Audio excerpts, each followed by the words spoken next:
মেয়েদের প্রতি এত ঘৃণা কিসের আপনাদের? শুধু আপনি না, পৃথিবীর হাজার হাজার পরিবার, হাজার হাজার স্বামী, পিতা শুনলে মেয়ে সন্তান হওয়ার শুনলে তাদের চেহারা চেঞ্জ হয়, তার আচরণ চেঞ্জ হয়ে যায়। কেন?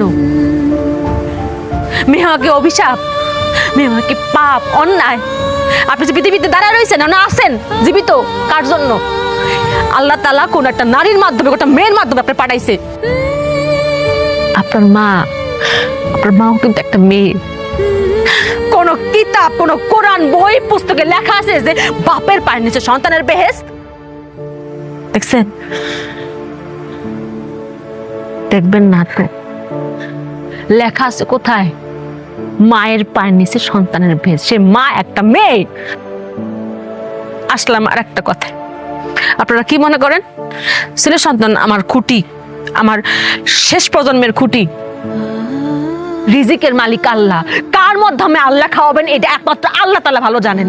সেটা একটা ছেলের মাধ্যমে হইতে পারে, একটা মেয়ের মাধ্যমে হইতে পারে, যে কারোর মাধ্যমে হইতে পারে। কেউ কাউরে খাওয়াইতে পারে না। আল্লাহ পাক খাওয়ান কারোর মাধ্যমে হয়, কারোর উসিলা হয়। আর ছেলেটা যদি খুঁটি হইতো তাহলে এই বাংলাদেশে বৃদ্ধাশ্রমের সংখ্যা বাড়তো না। বাংলাদেশে এমন একটা বৃদ্ধাশ্রম খুঁজে পাবেন না যে বাপ মারে কোনো মেয়ে বৃদ্ধাশ্রমে দিয়াইছে। খোঁজ নিয়ে দেখেন, প্রত্যেকটা বৃদ্ধাশ্রমে দিয়াইছে তার ছেলে সন্তান। তাইলে মেয়েদের দোষটা কেন? আপনাদের আরেকটা ভুল ধারণা যে ভবিষ্যতের মুখ উজ্জ্বল করবো আবার পোলা। খালি কি পোলারাই করে? মেয়েরা করে না?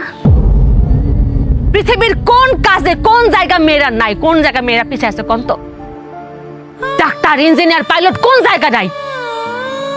আরেকটা কথা তো আমরা সবাই জানি যে আল্লাহ পাক যখন খুশি হন তখন তার ঘরে মেয়ে সন্তান দেন।